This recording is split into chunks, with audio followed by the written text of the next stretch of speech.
Coming to you from the Strings and Things studio in Ventura, California, this is the Strings Unraveled Book Club.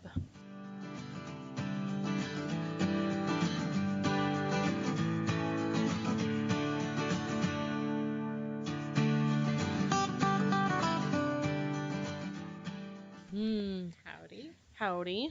How is everybody? Good. Hope your February's good. So far so good. I wasn't thinking about how this book was our February read. It's a perfect love story. Yeah. It really is. This will come out, the day or two after Valentine's Day, so, yeah. So we are talking today about the book Outlawed by Anna North, which was my pick. It is brand new for January. It just came out this year. Luckily, there are resources available for it already, so if you want to listen to it, I think that there's an audiobook. I read the actual physical copy of it, but I also was able to find book club questions, which is nice because sometimes with new books it's hard to find those. But I have a quick synopsis here. This is just what's from the back of the book, but it says, the day of her wedding, 17-year-old Ada's life looks good. She loves her husband. She loves working as an apprentice to her mother, a respected midwife. But after a year of marriage and no pregnancy in a town where barren women are routinely hanged as witches, her survival depends on leaving behind everyone she knows. She joins up with the notorious Hole in the Wall gang, a band of outlets led by preacher-turned-robber known to all as the Kid. Charismatic, grandiose, and mercurial, the Kid is determined to create a safe haven for outcast women. But to make this dream a reality, the gang hatches a tremendous plan that may get them all killed, and Ada must decide whether she's willing to risk her life for the possibility of a new kind of future for them all. Featuring an irresistibly no-nonsense, courageous, and determined heroine, Outlawed dusts off the myth of the Old West and reignites the glimmering promise of the frontier with an entirely new set of feminist stakes. Anna North has created a pulse-racing, page-turning saga about the search for hope in the wake of death and for truth in the climate of small-mindedness and fear. So I chose this book because I haven't read a lot of Westerns. I have read True Grit, which is like one of my favorite books, but I think that might be I think I read something in high school and I can't remember what it was, but this is a genre that I don't know a lot about, so I was excited to read it. But yeah, Feminist Westerns might be my new favorite genre. it was pretty fun to read. Yeah. I thoroughly enjoyed it. The author gave us a thank you on our on Instagram for making it a book club. That was I cool. think she's a relatively new author. I think she has this and maybe one or two other books, I'm not sure. But I really enjoyed it. I had a good time reading it. I read the actual physical copy, which I don't do very often because I do better if I'm listening to it. I can get it done faster. But it was nice to like take a break and like read an actual book, and it's not too long that it didn't take me. I think forever. I would like to reread this without the audiobook in my head. Mm-hmm. The audiobook was good, but there were times where it was distracting, and I had pet peeves about the audiobook. Not the book itself, but the way the narration was done. I liked it all. I really enjoyed it. I only did audiobook. I'm glad you had the physical book because the graphic for the audiobook is fun. It's very graphic. But this is the cover of the book. Yeah, the cover of the book is pretty cool. great. Yeah. I guess I never looked at I should look at that. It's just the color blocking of the pink and the blue and the red. It doesn't have the same cover on the audio? Oh. At least not on Audible. Well, because I always do Kindle while I listen to the audio. It's just the graphic. Yeah. Oh, that's boring. Fun. I mean, that's fine. No, it's fun, but the cover's way better. Yeah, the cover on the real book is better. Judge a book by a cover. Duh. Yeah, That's I pick a book based on like the label. Like I pick a wine based on the label. I don't drink wine, but yeah, I know that's a thing. Because it does have a great cover. I was looking at the author's Instagram, and the UK version of her book has a different cover, which is also great. But it was brand new, and it was. Is she American or is she? I think she's American. Okay. I presume this is the American West from the way it's described. Yes.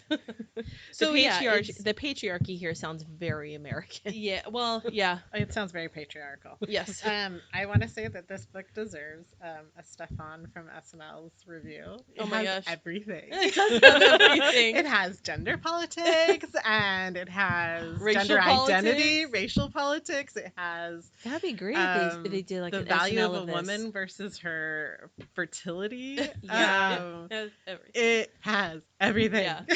I'm really... Shootouts too. Yep. Horses. You like horses? It's got horses in it. Cows. Nuns. Oh, eating leather chaps. Yeah, Oh my God, it just yeah. has everything. I wish I could do a good Stefan, because no, I would have written it out and I would have given a real Stefan review. Kevin does a good one, but he's not here. Oh, we'll have to have him be our like special guest sometime, because I don't think we could get Bill Hader. Damn. I don't know if we'll ever encounter a book that has more in such a slim volume, because it's not that long. It really examines the whole human condition. Yeah, it's 261 pages. Wow. Well, paralleling our packs current life. a lot in. Yes. In that. Yeah, it was great. And it's never a dull moment.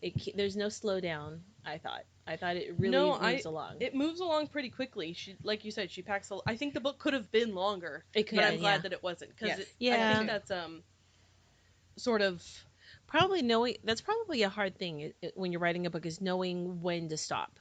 Yeah, I think it was perfect. She stopped at just the right place, and I'm not going to say where that was. Well, you can, because that's the rule. I mean, it's I know. Wait till we get farther in. Maybe you didn't read this book. Read the book first. We're gonna spoil it. Yeah. No, and you'll I enjoy it. later You in the should read podcast it. at the end of our talk. She's just waiting for questions. Okay. I get it. Or the right questions. Yeah. Sometimes we answer the questions that are coming before we even get them. Yeah, I have a tendency to answer way early. Okay, so you mentioned... So I'm going to give just like a brief overview of like the story, because the synopsis doesn't really tell you. So Ada's mother's a midwife. She's training as a midwife. She wants to become a midwife. She gets married to a local boy that she knows. She can't have a baby. Thinks she's barren. I still think it's his fault. Well, we never know. We don't know. Yeah, we don't know. It's always blamed on the woman in this time. Yeah. If she cannot have a child, it's her fault and her Or town. If she's popular enough, it's not her fault. It's the fault of some ugly person that the town doesn't like. Yes. So, well, actually, that would be the trope my mother taught me, was the one who gets there first is the story that's believed. So True. If you tell the story of she cursed me fast enough, then you would quickly accuse a barren woman. But they would only believe you if she's a barren woman. Well, she could be barren, but she could blame it on someone else.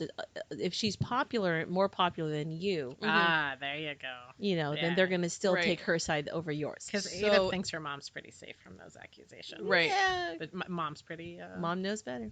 Well, mom's pretty popular. Yeah.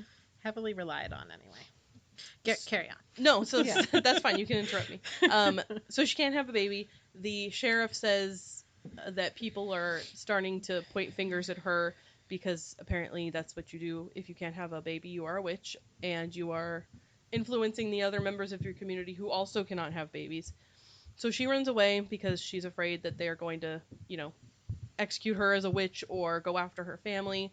So she hears that she can go to the local convent and they will take care of her. So she becomes a nun for a short period of time. And her whole goal in this is to learn about why women are barren. She wants to know why it happens, or not maybe why women are barren, but why that's a thing that happens in general. She kind of does want to find out what makes a woman barren.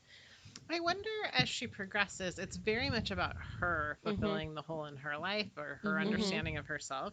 Do you think as she gets towards the end that she's like, that it is more that universal caring? That's one of my questions that we can talk about in a little bit. I'm the one jumping the gun. That's okay. You know what? This is a great book because we're dying to talk about it. There's so much good stuff. I'm so glad. It's really good. So as a nun, she learns as much as she possibly can from the nunnery and from learns the that books she's available. not meant to be a nun. Yes, she does. She does her best, but she's not a good nun. I think there's a lot of women in this reality who aren't meant to be nuns, but and probably in the reality we live in, who just ended up there because that was their only choice. Right. But that's what they believed anyway. At the convent, she learns that she can... So her whole goal now is to go find Mrs. Alice Schaefer, who's supposedly a master midwife, and she's in Pagosa Springs, someplace. a Pagosa different state. In Farther Pagosa east, Springs. yes. In a She's gotta land go somewhere. far, far away. She's got to go a couple states away, I think, to find this woman. It's so not she going to wants be an easy trip. No, she wants to Well, go find this person. She and doesn't women have the cannot means to do travel so. by themselves, so that it's not like Any she can just distance. get a Right. horse and go. Right. So she joins up with the Hole in the Wall gang, which is a group of people comprised of a bunch of different outlaws from different backgrounds. All women. Well, She's getting there. not all women. Some of them don't identify as True. women. That's true. So the kid, That's who true. is the leader of the gang, They all had husbands. that's true. I think they were all assigned women at birth, but they might identify. I think the majority of them identify as women, but the kid, they say it's not he, it's not she, it's just the kid. The kid. Just the kid. He's in charge. Or excuse me, they are in The charge. kid is The They kid are- is in charge. The kid is in charge. They are So in charge, she that's joins up with the gang as their doctor, so they keep her on so that she can help them with, broken bones and scrapes and stuff like that. Everybody there sort of has a niche that they're working within, and they needed a doctor, so she can stay. And in the time with them, she sort of learns about where everybody came from, everybody's backstory. She meets other people along the way. They hatch this scheme to rob a bank so that they can buy a town, because their whole goal is to make a sanctuary for women like them. But want a it's place. not like she was readily accepted. The kid accepted her in, but it wasn't like everybody there. Yeah, she had to She earn wasn't their necessarily trust after welcomed. a while. Yeah, it took her a while. And some mistakes. Yes. So she does her best to try and fit in. They hatch this scheme to take over this town, which they get through the robbery of the bank first. A little while back, we should rewind a little bit, they meet up with two other outlaws, Lark and Henry, I think was the other guy's name. That's right. There are some men in the... Yes. So her and Lark form a relationship, sort of, it's a little mysterious at first because you don't know exactly what's going on with them or where he came from or what his story is. Turns out he was a gay man who was removed from his community and was, how do I say what happened Well, I to mean, him? the way they describe it in castrated. the book is castration. Right. He was castrated. punished for being gay Yep. and Uh-huh. having a love affair with a man. So they said that And- he should lose a limb. Yeah, with a married man. So Yeah. the married man Oh. did not get punished. No, but he was Classic. removed No, from not his- lose a limb. I mean, they were very No, I specific. mean, Yes. the married man had status, and so was Yeah. given. I mean, he didn't was- die. He lived his Yeah. life afterwards. He did. He talked about how he struggled with his life and he tried to kill himself, and he doesn't think about that anymore, and he's doing better now. And him and Ada sort of form a bond between the two of them, and they sort of fall in love with each other, and they get married in a attempt to escape the prison, which doesn't really work.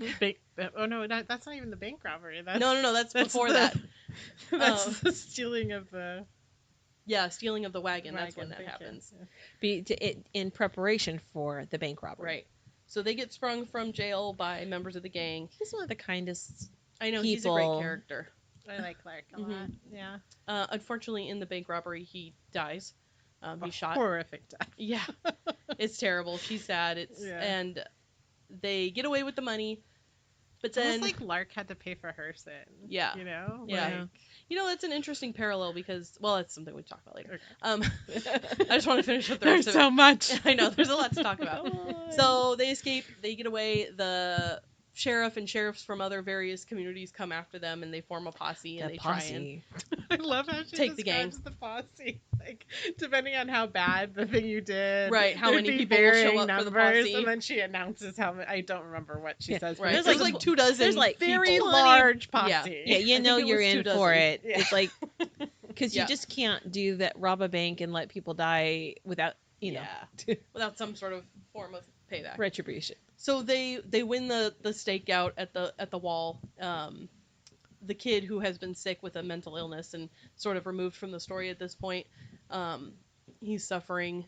They are suffering, excuse me. And He then comes they through at that point, though. right. I'm They sorry. come into The kid comes through. they come in to rescue, and they sort of this ridiculous. It's hard. The kid saves the day. Yeah. And then but we will learn. Yeah. From there, they their gang is sort of reunited, and Ada leaves because she still wants to pursue her goal. She talks about staying, but she knows she needs to pursue her goal of what she started for, and so she can't go on without knowing. Right. She has to answer that question. She could always come back, but she has to pursue that to its end. So she finally makes it to Pagosa Springs. The woman that she's looking for is no longer there. Her business is no longer up and running, but the clinic that she ran is still there. So Ada takes it over, and that's her new life as she lives in Pagosa Springs as was it or I thought it had been, I thought because someone said the springs heal all and she wasn't really necessary, but there really was there was a need. It had been closed up. Yeah, but there was a need. I think she was run out of town for some reason. Yeah, flee in the dark of night kind of thing. And the author says at the end, like, I want to tell you more about what happens, but this is the end of this book. Oh my god, I wish there's more. I know, I would love to read more. Please Anna take North, us back. please write more. Yes, yeah, we loved it. Please tell us more about Ada. Like, make it a series. Yeah. So that's basically the whole Wouldn't that be awesome? scope of the story. I think so. It's always, sequels are worrisome. That's true. But we trust you, Anna. We haven't read any of your other work, but we liked this one. Well, you won my heart with this. Mm-hmm. I totally lost track of time. I lost track of the whole world around me. I was so engrossed in the world I was reading. Well, the ending, like skipping ahead, the ending was so engaging. Mm-hmm. Like the whole like you have nowhere to run from the realities of your life. Like either it's you succeed on the path you're on because you don't have anywhere else to like run to or survive. There's no other reality for you to go to. I was just like on the edge of my seat, holding my breath till it resolved. I was reading the books, like the physical books, so I could see exactly how much I had left, and it was getting so exciting at the end. Oh my and God. So I was like, I'm gonna, like, normally at night, like, I'll watch a movie or whatever. I was like, I'm gonna go in the bedroom and read the book, and James was like, okay, see you later. And I'm like reading, and he would like come in for this or that or to tell me something, and at some point I was like, you gotta go, I have to read this. It's like, you can't keep interrupting me, I don't know what happened. Thankfully I was here alone in the end. That's good. No interruptions. Just door closed, sewing, no one bothering me. I had to refresh myself because I got it all read in the first like week. Yeah. Because it was so good, I couldn't stop. I thought I might get a whole re-listen in before we met, but that's fine. So when I stopped this morning, she was just about to see Cassie, I think it's Cassie who gets, well, is she frostbitten? I mean, she's about to die from the cold. Yeah. And she saves Cassie, thank God. Saves herself as she saves Cassie. And I was just about to enter into that. I have questions about that scene when we get to it. All right. We can talk about it now. I mean, it's my favorite X-Files exploitation as well. But you got to get naked to get warm. I wondered why she didn't start a fire right away. And I know that part of it was she was cold, but I wonder if it was because she was... Do you mean Cassie or? Yeah, Cassie. Because I was wondering why Cassie got this, like, in this position, because she has the wherewithal to have survived 13 years living in the hole-in-the-wall area. So, like, how did she get dumbstruck by a cold day? It's a cold I can't fathom. It was colder than cold. Yeah. It was an unusually cold. It was almost a blizzard. They were worried that she wasn't going to find her way over there. Mm-hmm. I wonder if she got dazed by the time she got there and she was too out of it to make a fire. Or part of me wondered if she was so distracted by her frustration and anger that she got started and then didn't realize how really cold it was until it was too late. Blind with rage Until she passed out from cold. I'm trying to find that section in the book, but it's about like just before, maybe 40% of the way through the book. It's about where I am. Chapter. And she's the same person who who also. Says, she's the same person. Okay, true. She's the same one who taught Ada how to shoot. Cassie No, is not. Cassie's Cassie doesn't want her ever. Like, she is never. She's on never her liked side. her, but that's right because she's like, we Never don't on have the her mouths side. to feed. She's not even on her side after this. Like I think she stopped saying "get out of here." Yeah. But they're not on the same side of the issues. Just because you saved me doesn't mean I have to like you. I guess. I mean, they're just not on the same side because she does not support the heist. No. So the book says the stove's iron belly was empty. Cassie hadn't even tried to make grits. Probably she had come to the cabin to sulk, and then the cold had caught her by surprise. Which our girl Ada is from the Dakotas, so that is not a warm place in the winter. So, and she talks about like she knows that has happened, right? You don't know that? You've been there more recently than any of us, because I've never been there. What's weird about that is we were there in September in South Dakota, and it had an unseasonable snowstorm. The only time that we were there, it snowed, and it had a high that day. Those couple days of 27 degrees in September, which was and then the next week it was back in the 70s. So bizarre. So Ada talks about how she knows that happens to people. Yeah. So I mean, I don't know how to live in this kind of weather. And they did survive on even harder before they took the time to build those buildings. They had survived. You imagine it would be worse. Yeah. And Cassie's been there since the start. But you can be distracted by your emotions to the point that you stop taking care of yourself. And I feel like that's what was going on here. And then she got caught with cold, and then she was too weak anyway. So the first question I have here is about the kid. So it says the kid is full of contradictions, a leader and an outcast, a preacher and a dissenter, an asset and a liability. The kid tells Ada, "Years I wandered, cowboying, wrestling. I lived as a man and as a woman. No life suited me. Then I met Cassie. As long as I could protect her, I told myself I would be worth something." How do you understand the kid's place in the novel? What does the kid represent, and how does the kid help the other outlaws learn about themselves? Side note, because this doesn't have anything to do with what I just asked, but I thought it was clever that Cassie and the kid are the two that are closest to each other, like Butch Cassidy and the Sundance Kid. Oh, I didn't get that. I was like, you know what? I never. You think it is? It has to be. It has to be. Yeah, I would think so. Yeah. That would be a really big coincidence. Anyway, I didn't get that. Yeah, no. Okay, parts it took me a minute. The kid's character when you first encounter the kid is so much like an old-timey evangelical preacher that it really triggered me because I have some trauma from childhood about that.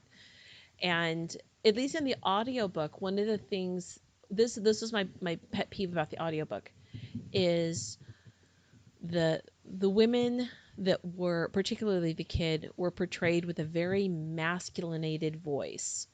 And I almost feel like sometimes that's a stereotype put upon the LGBT, put upon lesbians, that they're commonly considered butch or something. But women. But there's a stereotype, and I felt like in the audiobook that I listened to gave a very masculine voice. So at first I wasn't sure. Living as men. They had to pass as men, so they were talking like men 90% of the time they were out in public. That's so true. They would probably just be used to speaking that way. It's like living in a place where you start to pick up the accent.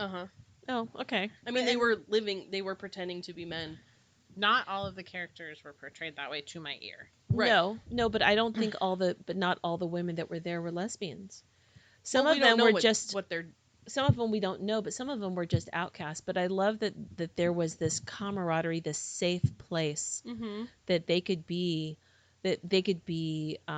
who they identified as, right, together. It was a safe place, and as the character of the kid was more developed, I really warmed to this person. I felt for sometimes the mental breakdowns that they had, that the kid had. I felt, because when you got to hear more of the kid's story, and you got to hear, I mean, who wouldn't question who you are, especially when so young you're told this, and you're taught this, and it sounded like the kid's father knew how the kid was, but still cared for. What's the question? Just to talk about the kid as the kids. Sorry, in general. Like, did I miss the question? No. What do we think of the kid? How do you understand the kid's place in the novel? What do they represent? I think that uncertainty of finding who you are, in finding your own voice outside of all the voices that have told you what they expect you to be. A light in the wilderness. I think that's what the kid is a light in the wilderness. But it was a long, hard road to get to that point. And they have an incredible amount of pressure on them. To be responsible for all of these people, essentially, who are counting on you. They are the leader. And I think Cassie doesn't really want that. I think Cassie doesn't want all that. Never really. Cassie loves the kid and will follow the kid wherever and through whatever, but does not want all these people intruding on her relationship, on her family, her safe space. Yeah. Well, they might have come to Hole in the Wall with different visions. Like, it's interesting. I don't think the kid knew who the kid was ever. Like, maybe by now, by the time we meet the kid. But in the kid's story, there were children. She left because, I'm going to call her she now purposefully because she was a married woman. Like, she had children. Right. She wanted to be a wife. Like, she thought she wanted to be a wife. I don't know. She left because that was being taken away from her and it was breaking her. Right. Yeah. So, after leaving behind the socially prescribed, I guess maybe she was on a path to find herself as the kid.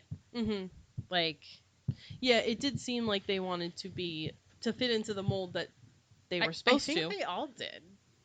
And she had a child that she wasn't allowed to see because of her mental illness and a sick prescription. Okay. Right, to have as many children as possible. Yeah, okay, but and just take them away. Not all of it was mental illness, because I want to be careful that it's not misunderstood. We're not saying how she identified herself was a mental illness, but she was a person who did have times of mental illness. Yeah. Okay. It's described that the kid has a sickness. Yeah, has a family history of what may be schizophrenia, maybe bipolar. There was no good. Yeah. It's a very loose representation of. But it makes sense because back then they wouldn't have had any terms or understood it at all. So not when this isn't written from the 21st century perspective. I actually really think it's probably bipolar because of the mania of no sleeping and and then the dark depression that will take the person over as described for the kid's father and for what happens to the kid. As their reasoning in that time believe that it was because they went into the forest and danced with the devil. Well, obviously, that's what the witches do. Clearly, they did not have a good understanding of mental illness. The next question, which I thought was interesting, says, the flu is one of the novel's silent characters.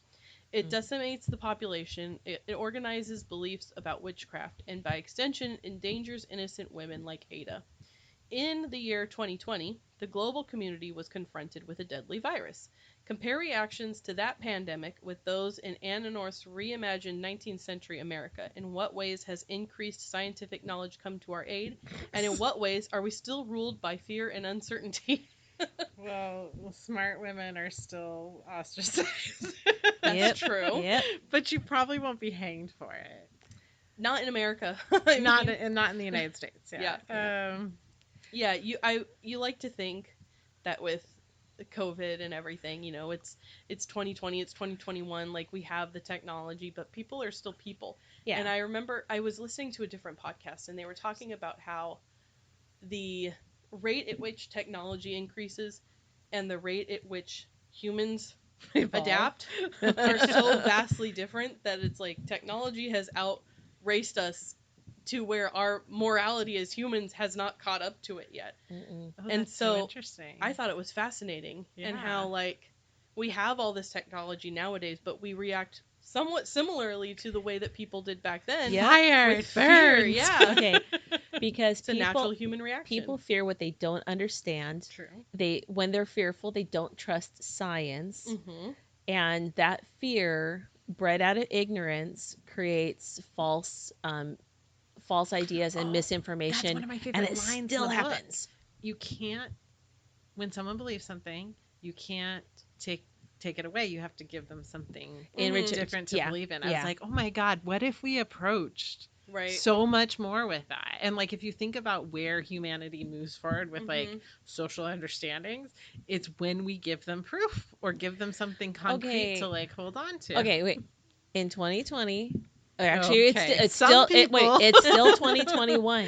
Yeah, it's 2021. People have had almost a year of given truth and given science, given something to counteract that fear, and they still refuse to wear a mask. Yep. So we know. So I was just thinking of this comment on social media today where like a doctor is like, when someone tells me that they're a citing from an article in 1996 is their reason they still believe something today. And then he starts tearing down all of his degrees and stuff. Because obviously, what was he doing?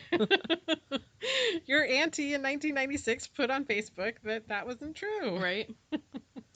Yeah, the increased scientific knowledge we have these days doesn't necessarily change the way that people interact with something like that. So, back then they hung people as witches, or they, blamed innocent women for whatever their crime was, or stuck them in jail for 20 years. And nowadays it's I think that the choice to tell it in an alternate reality is an interesting way for us to examine like the fragility of our country, which this book was published months before what we have just lived through. Yeah. So the fragility of our country is like, so what, 200 years difference from when the U.S. Collapses in this novel versus now. Right. I saw someone else online explain this book as like almost a parallel universe to like Handmaid's Tale. Yes. I didn't see that mentioned in any of the places that like talk about what this book is, but so much Handmaid's Tale in this. Yes. One of them was like, I saw this question that said, how would current day, people react to, all of a sudden there being a bunch of barrenness in the country? I'm like, I think there's a book and a TV show about this. Correct. There's a follow-up book too. I haven't had and I'm not sure which, I can't remember what state it was, but just this week there was a state legislation that passed a law, a state law, that a woman had to wait, or I mean, they couldn't just get an abortion. They required them to go to some psychological counseling before they could have an abortion. Right. It's like, now, I got my own feelings, but wow, talk about stripping autonomy from someone. Should not be legislated. And yet it is a state law. I forget which state it is. I have to look it up. But it happened this week in America. But I might make people mad. Yeah. But my point is that happened this week in America. Yeah, it's no, like I don't think that people there's a who big think difference. that Handmaid's Tale is a scary thing that could never happen. Oh, I think there were people who were watching it as a how-to guide. Yeah, probably. Like, how do I get this reality? Or they're watching it just like, no. Instead of a cautionary tale, they're welcoming it. Anyway, that's a different book. Yeah. So. But no, Handmaid's Tale, totally. Yeah. There's even a spot, and I meant to note it, where she says something that's just, it was maybe one of the biblical references, and it was just right in line with Handmaid's Tale. I wish I had written it down. So this next question says, as she deliberates being captured, Ada asks Sheriff Branch how, in good conscience, he can participate in a system that punishes the innocent. Sheriff Branch explains, when a child dies, or two people in love can't conceive, or a man loses his wife in childbirth, these things aren't bearable, not without help. But if you know why it happened, if you have someone or somebody to blame, then sometimes that's enough to keep going. In what ways does scapegoating still exist in our own current system of justice and punishment? Oh boy, oh boy. Yeah, we don't have to get that deep. But... Yeah, but this is, there's foreshadowing of this in the beginning when I started re-listening. I think it's just when she starts to consider the idea that she could be blamed as a witch for the German measles. Mm-hmm. That this the only way to bear this is that you blame someone. Yeah. Okay, it's different though if one person volunteers to be that sacrificial lamb. It's something completely different to force that sacrifice on someone. Yeah. The sheriff says I'm sorry, but that I got so angry at that he feels morally okay. Well, you're just this one. Your life is worth less than this person's. So It the was sheriff reminded me of the lottery. That's the other, like, this idea that you have to pick one person and they're gonna die for the good of the community. Mm-hmm. Because you never get that explained in that story, like why the lottery exists and why they stone this person. Well, I don't know. What You you're don't talking remember? I think it's Shirley Jackson. And do you remember it, Katie? It's a short story. Oh, it's a weird short story, and they've done some. I probably would like that. I like it. utopian stories, dystopian stories. Utopia. Karin just is utopia. No, I can't. I remember reading it in high school, and then there's a short film where they like act it out, and it's that concept of like, well, it's everybody knows that it's time that we stone you. Mm-hmm. And the person's chosen from the lottery. Yeah, and there's not so it's that classic tale of, sacrifice the virgin to the dragon, except we don't know what the dragon is. No, or what was it? There's a 4-book series that I absolutely loved. Hunger Games. It's the same idea. The Hunger Games. It's like that you don't ever get a reason in the lottery. But this gives us a reason. Like, we have to take you out. He says, everyone in town was lighter in their hearts after I announced you'd been charged with witchcraft. They'll be lighter still when I bring you back. We all have to make sacrifices, Ada, and I'm sorry, but this is yours. It's like, okay, no, you lost. I'm sorry. No, you lost a child. I'm sorry. Like, it's the lottery. You deal with your own pain and don't push your pain on somebody else's. And what a shit Ula is. What a little shit. Yeah. Because like when Ada describes they were best how friends. close they were, like I stroked her hair and she slept in my bed when her mother was mean to her. Yeah. Like, but here's here is a society that has never taught their people how to deal with pain, how to walk through pain. That pain is not your own. That you never have to deal with pain. And in such a patriarchal society, you almost can't blame her because she's just working within the confines of the situation that she's in. And yeah, it sucks that she like sold out her friend and was like, yeah, maybe she is a witch, but like she wants to survive too. Yeah. It's one or the other. That's true. If she doesn't blame someone else, they're gonna blame her. Rejected by her community and severed from her family, Ada struggles to find purpose in her life. She thinks, even if I was cured, if I conceived and bore a child, would I want to return to my old life? Would I go back to Fairchild with my baby on my hip, triumphant?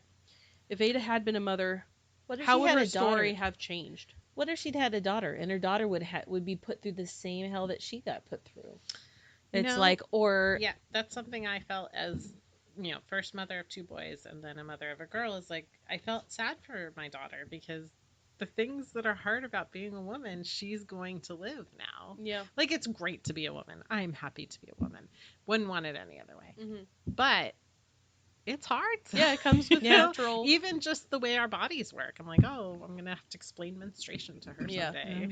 I mean, hopefully the idea is that when she's older, things are better, because things get better over time. Yeah. And they're better for us now than it was, in 1890, whatever. 1894? Something like that. Absolutely. Yeah. Absolutely. So if she had had a baby, like, would that have changed anything? They still would have needed to find someone to blame. Yeah. Well, she's never... I mean... Once you conceive, then they no longer... As long as you conceive once, you're off the hook. Yeah, but they could have made up... She could have There's a threshold of 3 babies to be okay. Back then? In this story, it's mentioned several times. A woman with 3 children could do anything she wanted. Yeah. Easily find a new husband, blah, blah, blah. Okay, they forced her out. She could have left. If she had returned with a baby, they would have said, like, okay, you're cool now. Or they would have come up with some story about how she acquired this baby. Right. Like, I don't think an unnatural way, or she stole the baby, or, honestly, would she want to go back to a husband who treated her that way? She says who does not value. At the beginning, she's like, I wish I could go back and everything would be like, why couldn't I have a baby? Like, my life would be so much easier if I could just have had a baby. Like, at the beginning, I think she really would have liked to be able to go back and return to her normal life. And at the end, she still sort of struggles with her own self-acceptance in that she thinks it's great for these other people, but her life's so much harder. One of the things I think it takes a long time to get to when you've had struggle and strife of whatever it may be is accepting that this better person you are could never be. Right. If you had not gone through this. So we haven't known Ada long enough for her to come to this realization that we as the outside looking in can see, like, she's going to do these great things for other women. Yeah. That she never would have been drawn to doing if she hadn't taken this path. If she had conceived, would she have still been a midwife? Probably. Yeah. Maybe not. Depends on what her mother-in-law allowed her to do. Well, that's true. That's a good point. Like, just because Ada wanted to do that doesn't mean that she would have been allowed to continue after she had a baby. Because she would have been subject to her husband's whims and her mother-in-law's whims.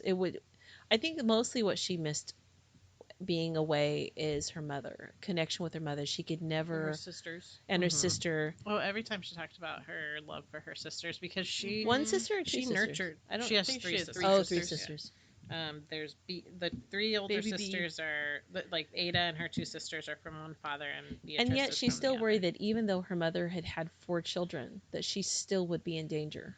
Well, even her whole the family's stink in danger. of one person's witchcraft. Yes, who's to say it's not the whole family, right? I mean, midwives have always throughout history just barely escaped the pyre.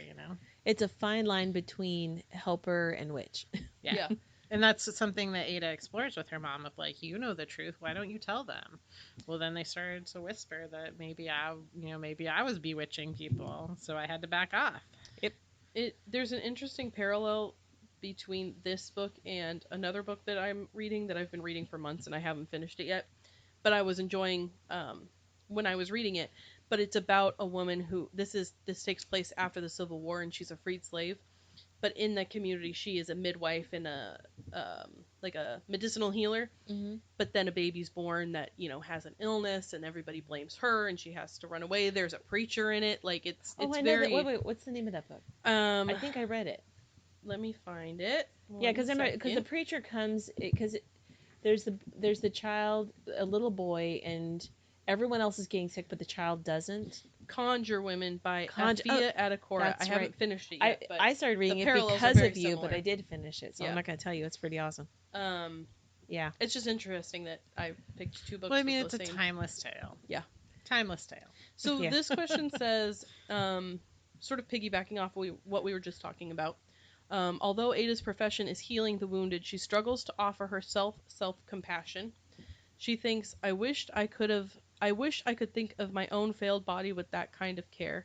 Instead, I was full of shame and fear. Why is it often easier to be compassionate to others and not to ourselves? How does Ada's search for medical answers mirror her journey towards self-acceptance?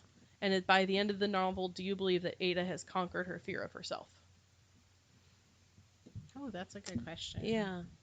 Yeah, she doesn't treat herself in the same way. Like when Lark dies and she's like preparing his body and she makes a vow that this is how she's going to handle everybody, living or dead, with respect, but she doesn't extend that same courtesy to herself, which is sad. That part kind of broke my heart because she's still ashamed of what everybody says she is. She's not a witch, she's not, and she might not be a barren woman, We just don't know. But it could have taken a little more trying. She could have had a baby. You don't know. Yeah. It's a lot easier to give of yourself than to keep of yourself. It's a lot easier to see the external you that reaches out to other people than to look internally and self-examine. Mm-hmm. And I think that's what keeps pushing her toward her goal, is I don't think she's going to be satisfied with herself unless she gets the answers that she's looking for. Mm-hmm. Her whole journey is based on her want of knowledge. She just wants to know why. and we don't exactly find out why, or the reason why she doesn't find out within the confines of the novel that we're reading, but she reaches her goal that she gets to where she wanted to go, and she does reopen because then there was that man who was giving, oh, I wish I could think of his name, who he gave his own reasons why women are barren, and he had his own following. The preacher? The other preacher, and it's Right. like she's always going to fight that kind of prejudice. Yeah, I mean, like, I was still scared for her. At the end of the book. Yeah. You're not. Yeah. Is she gonna get run out of town someday? I mean, because here's this woman friends who can help her if she does. It's true, and she has a place to go hide. Yeah. Right. Because think about that. The woman whose pamphlet was smuggled into the convent was famous enough, though, to have written something and put it out into the world at a great risk, clearly a great risk to herself. But look how many people it helped. Is Ada gonna ever treat herself with the care that she can give others? Yeah. I don't know. I don't know. I don't know. Are you?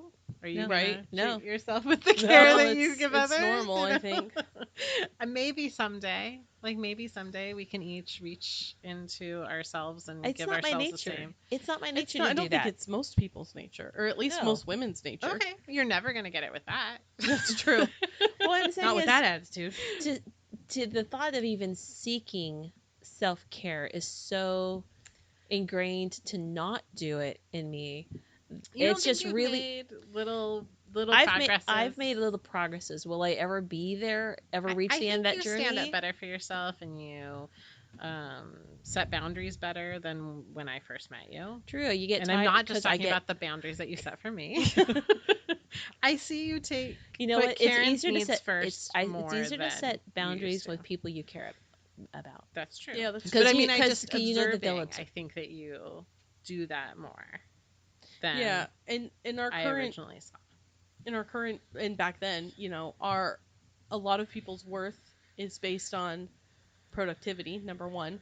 So taking time for yourself, or taking time to take care of yourself, is so hard, because if you don't cross all the things off of your to-do list, then it's easy to be like, well, you were a lazy piece of crap today and you didn't get anything done. Well, instead of being like, great okay, at least I got one load of laundry done. I went for a walk today. Like, I didn't do all the things on my list, but I did a couple things, and that's pretty good. But you know what 2020 taught us? Self-care. 2020 taught us that it's okay to take some time to just chill and just to heal and just be at peace and not be on this treadmill of working. Now, I speak from a place, of course, of privilege where I'm able to do that. Not everybody has that privilege, but anyway. I do think I'm not living the same 2020 or 2021 that you guys are living. Yeah, I'm not necessarily agreeing with you, but I do think that societally, I see overall that society message, and I've seen that particular message, exactly what you both just said, particularly the words of, you are not defined by your productivity. Yeah. I've seen that more and more, and I have certainly heard it in my own head when I can't get all the things done I wanted to do in a day. I guess in this novel, the productivity is producing an actual literal child. Productivity. Like, literal productivity. That's where the women's worth is based on. But I wanted to talk about, like you were saying, this book has everything. Everything. And we mentioned the preacher who is preaching basically eugenics. My God, yes. And the sort of racial aspect of the book, which I thought was really well handled. Yes. I mean, the book's written by a white woman, but the way that she speaks about the experience of, is it News? News. And Henry has a parallel experience. Right. As black people in this day and age. Is Henry black? I thought he was. Okay. I could have been mistaken. I think they did say that he has dark skin like News. Okay. Yeah, because when the preacher's talking about, look at this nice healthy goat that's, one breed or whatever, and look at this other nice healthy goat that's another breed, but it produced this like horrible offspring. So like it's the same in humans, right? But with what sort of scientific understanding this man has, I don't know, because obviously he's not correct. But speaking as someone of mixed goats, you're the product of two different goats. Yeah, and it's not a bad thing. Yeah. Yeah, I thought it was interesting the amount of things that she packed into this book. Not only do we talk about, gender nonconformity, but also like the racial struggles of people of that day and age, and she barely even touches in on that, but it's in there too. It's well done though, because that preacher features in a few places where she first encounters his book and is sorely disappointed, and she starts thinking about what was the thing where she first tells us about Coraltown? About what? Coralton, where the black people live. I don't remember. Because it was something about how like people show up for all the babies. Oh, she reads two authors. One that gives us some exposition about what the country looked like after it collapsed from the flu. And that was a preacher who says like they forget when they kiss that baby's feet that black men were also, valued by baby Jesus. So that's the first time we hear about the racial dynamics of this reality. And then she reads the terrible book by the preacher. And then we meet the preacher later. Dr. Lively. There you go. Oh, okay. He's not even a preacher. He's not. No, he's quack. He's preaching. In a sense, he like has this. He is an misguided following of people. He's an evangelical personality. Yeah. Oh, yeah. Evangelizing. That's exactly what he's doing. Yes. Anyway, she shows us the dynamics in a very graceful way. Yeah, I thought that was pretty fascinating. That no matter what had happened in this country, right, white people were going to be assholes. No yup. Well, they still do be. Yeah, they still do be. Yeah. In Utah, an area not unlike the areas that were of this book, there was a school that sent a form home because a lot of white families complained that their children had to learn about Black History Month, and they were allowed to opt out. Yeah, I saw that. And I'm like, really? Opt out of Black History Month? Yes. About learning about Black History Month. So you're opting out of all American history too? And someone said, well, can our Black children opt out of the other 9 months of your of your school? Right on. Seriously? I saw this other woman talking about how her daughter was sent home with this form, and they were learning about like immigration and like Ellis Island and stuff like that. And this was a Black woman, and she was saying, my daughter was sent home with this form, and it says, tell the story about how your family came to the United States. And she's like, you really want my daughter to write the story about how her family came to the United States? And how the teacher didn't even consider that. Whoa. You know what? Answer the question. That's what she was like, you gotta wait until see the essay that I'm going to send my daughter to school with. For pointing it out. Yeah. I was like, oh my God. There was a family that had righteously objected when their children of color were asked to play the slaves in a school play. Like, I'm like, are you really? Ever think? Come on, people. Yeah. I mean, that's what I'm saying. People are still yeah, assholes, like she said. It's just like you wouldn't even think that would be like a sensitive thing. Like that's what strikes me. It's like you wouldn't just have a second thought about that.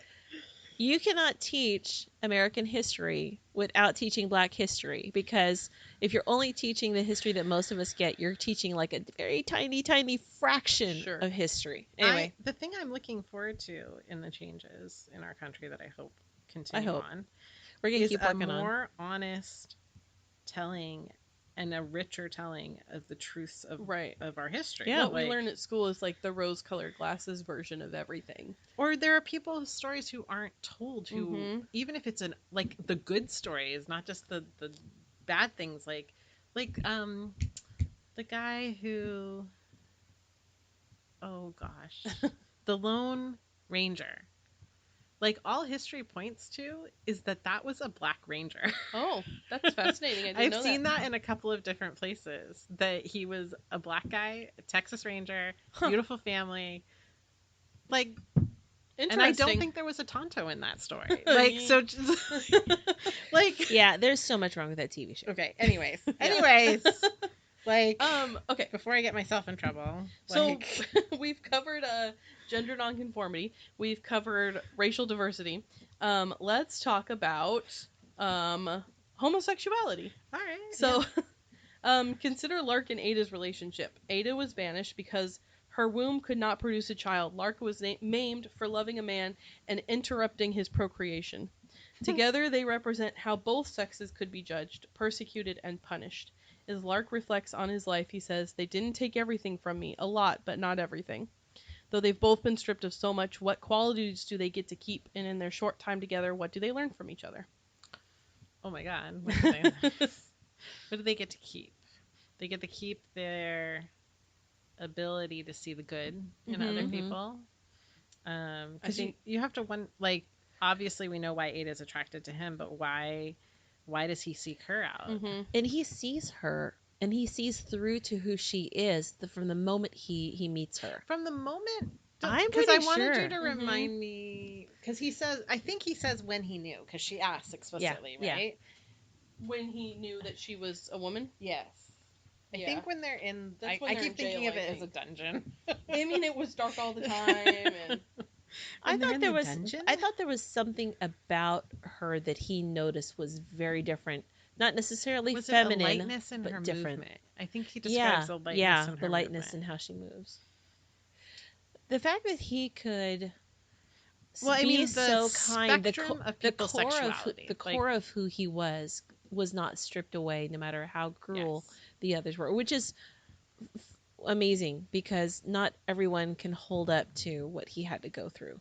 I can't imagine being maimed in such a way and surviving the wound and then finding a way to face the world, especially when the world reminds you of it by your nickname. Yeah. And the name, then you choose to keep that as your moniker. He maintains his self-respect in that he's like, I like the name, whatever, I'm going to use it. He what do they call it? He reclaims it. Yeah.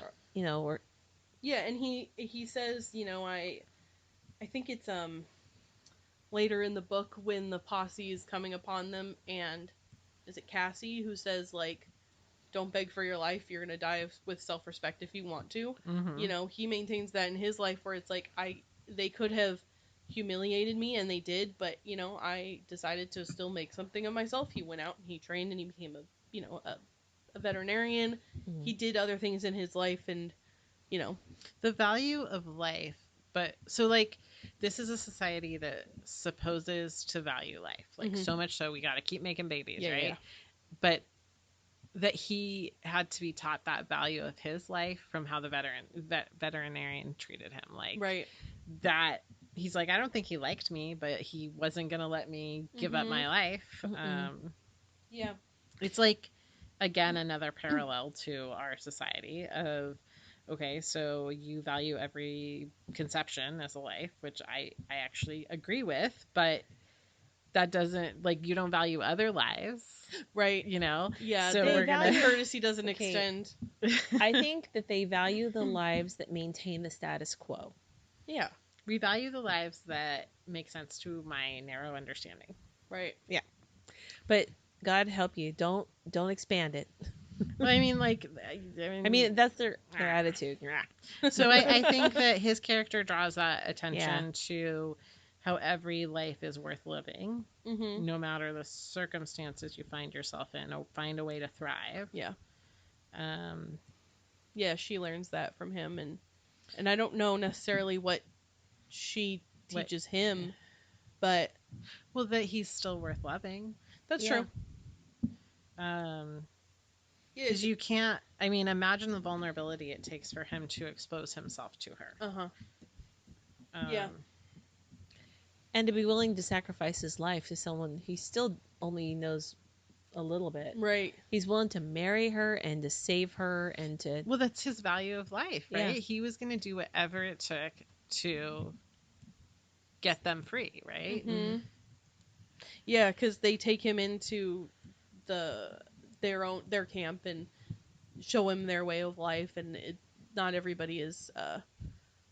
Some people are reluctant to do so, but he's not that different from them in that he's outcast from society and needs a place, and they can help him. So, I think because of the trauma that the women, I think their reaction to him is very similar to when when people of color are not rightfully not trusting of white people upon, you know, because the people who look like us have done damage in their life. And yeah, so there were never it's supposed to be any men no. there. This was their safe And place so away from men. and those women, they don't know him, but he looks like they're traumatizers. Right. So it takes a lot for them to, I mean, not that they had a lot of time, but you know, I hope that at some point, well, I guess he dies, so he didn't really have a lot. There really was no Yeah, time that to was really. kinda sad. Well, in memoriam, I hope they In memoriam, they that understood that he just wanted to help.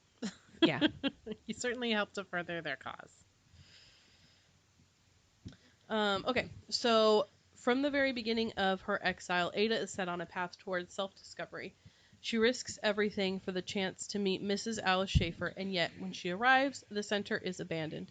By the end of the novel, Ada resurrects their laboratory and begins her new life as a physician and advocate. Discuss your reactions to the novel's ending. So I guess we can start there. Were you satisfied by the way the novel ended? Yes. Yeah? Yes. Yeah. I'm still scared for her, but I'm happy she found her place. She found a purpose. She found she still didn't find the ultimate answer, but if she had found that answer, it would not have changed her situation. I just found, and it wouldn't have given her. It really was not. It wouldn't have really given her a purpose. I just found another literary parallel. It's Wizard of Oz. The answer was inside you all along. Just click your heels and get to Pagosa Springs. You mean I could have clicked my heels at any time? Why'd I have to go on this stupid road? Well, you wouldn't have believed me if I just told you. Right? I Right. mean, You have to discover it for yourself. She would not be the woman in that surgery meeting the woman who comes Right. in the dark of night if she hadn't gone on the journey. But the Yeah. answer was in her all the time. You are Mrs. What's The potential- the author's okay. name again? It's like a chemistry thing. The potential for fire is always contained within wood, but it's not until something lights it that So it is that energy is released. Oh, that's good. And she had to, all that energy of helping people was there. It wasn't until she got to the point where she was lit on fire. Yeah. I like that, Karin. Not literally. Well, not yet. I mean, we don't know how. Yeah. Not yet. Maybe book 2. Well, they hang them. They don't catch them on fire. They might do both. Oh, I don't they know. might. In Salem, I they kept daydreaming about what Salem, happens they back put 'em on east in fire. this world. Right. You know? Yeah, I always get the perspective of like when she's explaining her vision of what her life could be and her and Lark living together, and like I wish that could be. I understand why, like I wish he was there with her at the end and that they could live together, but Because Lark deserves that. Exactly. It's not even that Ada deserves The it. thing is, Lark deserved it. they would have had such a great life. You know, they would have been the bestest of friends for each other. I mean, they didn't know each other for that long, and they came together in that moment, and they loved each other, and they were technically married. But we don't know how long, like how lasting of a relationship they would have had, because their perspective of marriage, I think, is different than their society around them's perspective of marriage now. So I don't think they would have necessarily valued their marriage or honored it the same way that everybody else around them would have. So if down the road they might they might not always be together, but I was sad that I like to they think weren't that together they at the would end. have been. They would have been best. They Yeah. would have been Hepburn and. I mean, it serves the purpose his of name? telling us that she don't need no man. Like, No. Yeah. she's doing it on her own. It Yeah. would have been nice if he was there, but that made me a little She'll sad. do fine Yeah. without him. But she kind of has to. Yeah. Well, it's part of her Yeah, it's evolution. part of her- To And picture, and she really was, for it just goes back to she's a natural nurturer. Whether she was that meant to what that nurturing was supposed to be as a mother or as a healer doesn't negate that gift. Sure. True.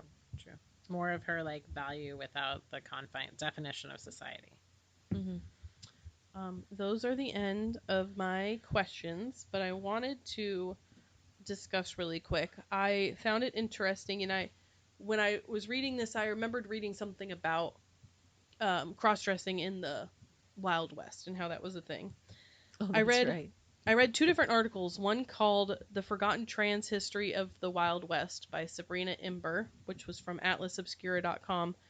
The other one I read was called The Forgotten Gender Nonconformists of the Old West by Olivia Gershon from a website called JSTOR Daily.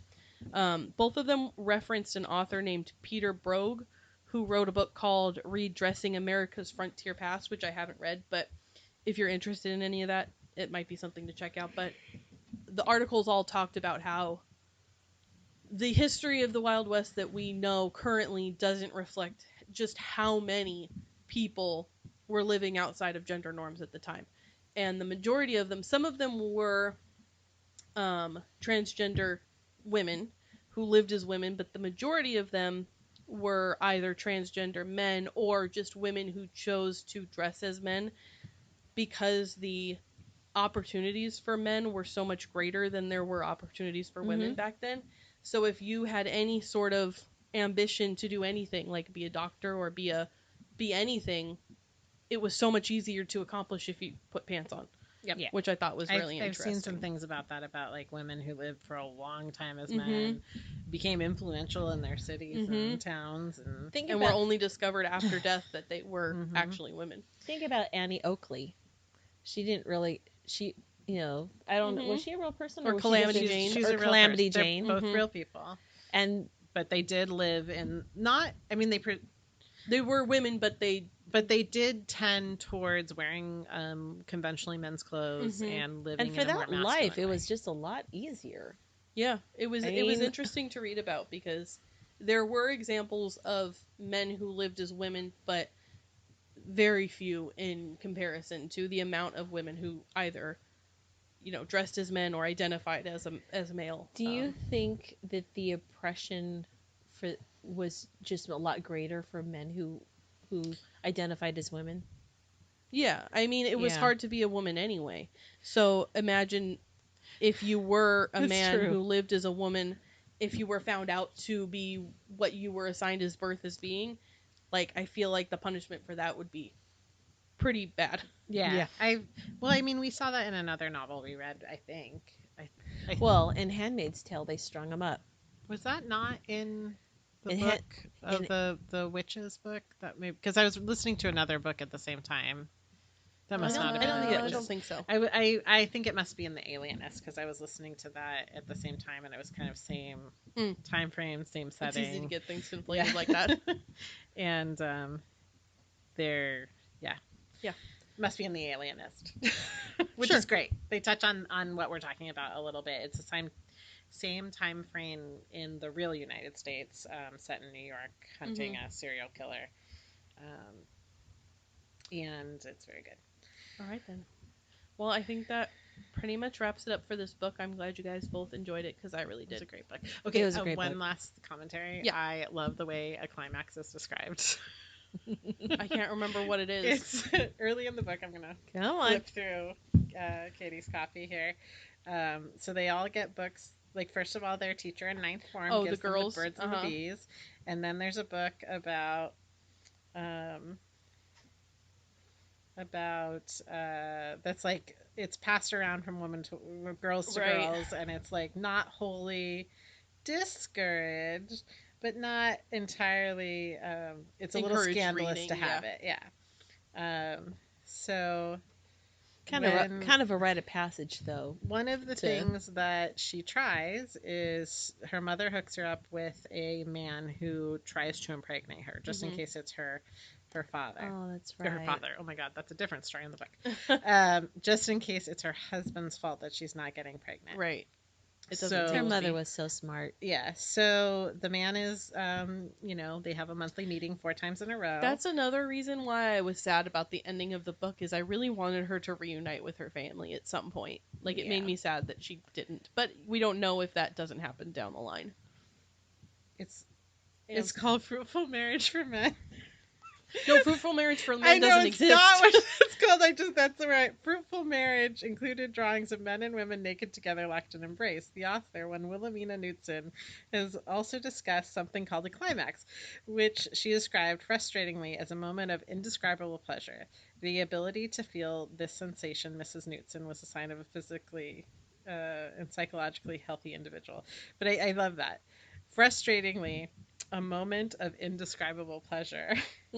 And so Ula, but it can only happen when you're married. When a man's member was deep inside the woman. So the scandalous thing that sets our girl on her path is that this man that's helping her gives her a different kind of climax. Lets her experience. Yeah. And she's like, "Where did your husband learn this?" Yeah, that was pretty funny. Ada says, in the handbook "A Fruitful Marriage for Men." Oh, I have to have a copy of that book. Yeah, I have to give that to my husband. It's really hard to find, and I don't think you can find it. Yeah, that was pretty funny. Oh, okay. So then Ada says, when she actually experienced one, I experienced a sensation so extreme, I thought it must either be climax or something very dangerous, possibly fatal. That's what I really love. I might be dying or very dangerous, because I don't think she minds either way. I mean, it's a perfect thing in this society that a woman's pleasure is really, like, I was surprised that Miss Wilhelmina even acknowledged that a woman would have pleasure in this society, but only if you're very mature. Right. And ready to have children. Yes. And with your husband only. Yes. Yeah. Very dangerous. That was funny. A woman's pleasure is very dangerous. Okay, I'm done with that. Sorry. Okay. All right. Well, that is the end of our discussion for this book. So I think it's Anne's turn to pick our next book. I still have my jar of choices, but we're not going to do that. We're just gonna decide. So I got some great recommendations from our fellow knitters in a recent Stitch Night. Mm-hmm. But the thing I liked most that we talked about was a LA Times is hosting a book club. Okay. And they did I can't think of our book from the Sea Women. The Island of Sea Women? Women? The Island of Sea Women. Mm-hmm. So there's a recording of Lisa C. Mm-hmm. Yeah, okay, Lisa C. Discussing this book on the LA Times website. So I'm looking forward to looking that up. And so their next book is Migrations, a novel by Charlotte McConaghy. Okay. McConagh. It's a pretty acclaimed book. I also understand it'll be kind of depressing. Oh. I think that Science Friday, the NPR show, that they also did this as a book club recently. I think it might have been their December book club. I'm having trouble finding a summary of it. Maybe. But before I talk about the summary, so we have a new independent bookstore in Ventura. Oh, nice. Oh, did not know that. It's called Timber. It's on Main Street. I have the synopsis here. Cool. Or the plug for the book. Franny Stone has always been the kind of woman who was able to love but unable to stay, leaving behind everything but her research gear. She arrives in Greenland with a singular purpose: to follow the last Arctic terns in the world on what might be their final migration to Antarctica. Franny talks her way onto a fishing boat, and she and her crew set sail, traveling even further from shore in safety. But as Franny's history begins to unspool, a passionate love affair, an absent family, a devastating crime, it becomes clear that she is chasing more than just the birds. When Franny's dark secrets catch up with her, how much is she willing to risk for one more chance at redemption? That sounds really good. Really good. That sounds good. Migrations, yep. So the new bookstore is on 1924 East Main Street. It's, I guess, Midtown, next to a new coffee shop, Singing Sun, I think. So they have something that I think we've mentioned before, which Ravelry is directing people to buy their books, is this link. It's bookshop.org. So since we have a new local bookshop, or if you have your favorite local bookshop, you might want to check out and see if they're on bookshop.org. So for Timber Books, it's bookshop.org/shop/TIMBRE books. And so I haven't purchased any books this way, but I think that it connects you to your local bookshop. And then instead of buying it from Amazon or some other big box place, you're going to be supporting that local bookstore. That's awesome. That's a great idea. So it's like buying a pattern through Ravelry, but that's interesting. I think. Okay. We'll find out. Because I'll probably go to Timber to buy my book. But if you have a favorite bookstore, like, support those because they're awesome. And I'm so excited we have one in our awesome. city. I'm not getting anything from this except the joy of a new bookshop. Yeah, I think that's great. And it's a cute little store. Cool. So. Well, all right then. We will read that, and then we will check back in with you mid-March when we discuss migrations. And anybody reading good books since then? Yes. No. Okay. I was just trying to think. Have I read anything else? I don't think I have. Well, I found something cool on Audible that there's a ton. It's not just like their monthly recommendations, which I think sort of stopped coming. They have a ton of Audible originals that are full-length, really well-produced books. I just read the series from Rin Chupeco, Chupeco. It's The Bone Witch, The Heart Forger, and The Shadow Glass. And it's this very, like, fanciful, time before time, kind of Japanese cultural influence of, like, when there was magic. And it's cool. It was very engaging. It was 39 hours for all 3 books, but it was all free. That's awesome. So that was all on Audible. All right. And I would look for more things from her. It was really good. Okay, so I just finished a really great book called The House in the Cerulean Sea by T.J. Klune.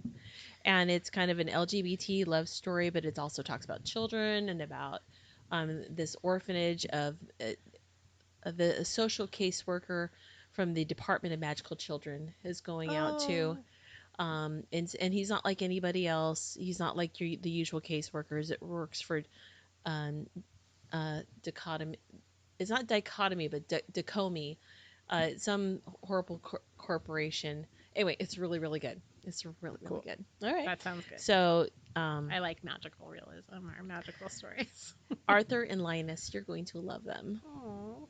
The House in the Cerulean Sea by T.J. Klune. Cool. I will definitely read more from Etsy. And there was one other book. So if anyone else has a book. And then if you are into post-apocalyptic dystopian like I am, Survivor Song by Paul Tremblay is also pretty awesome. Okay, great.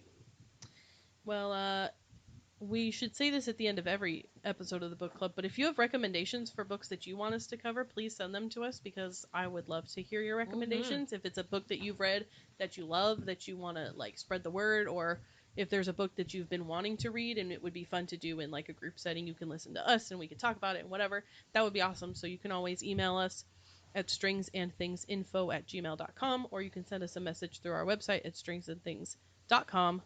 And our normal podcast comes out the first Monday of every month, where it's not the book club, it's just we just ramble on about whatever we're talking about that month. It's usually very entertaining, and it's usually like close to 2 hours long. So if you need to spend some time with, we started off with an hour. How do we get to 2 hours? Our goal was 45 minutes. I thought, how are we ever going to fill 45 minutes? At least 15 minutes for this episode. So we're going to wrap it up, and we'll see you next month. Alrighty. Bye.